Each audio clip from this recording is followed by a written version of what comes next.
Nagluluto po ako ng sinukmani, malagkit po. Ito na po.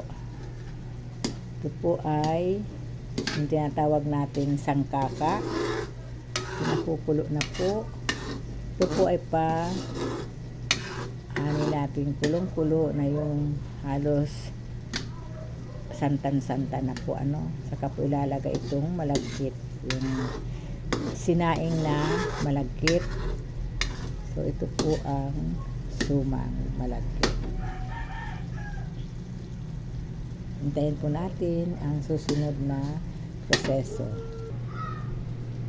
So ito na po, inilipat ko po siya sa isang kawali para po ay in po siya.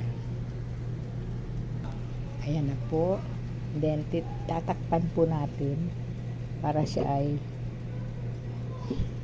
lutong-luto. Okay, and then ang apoy po niya ay maliit lang. Napakaliit na apoy. Abangan po natin pagkaluto ng ating sinukmaning malagkit. Thank you for watching.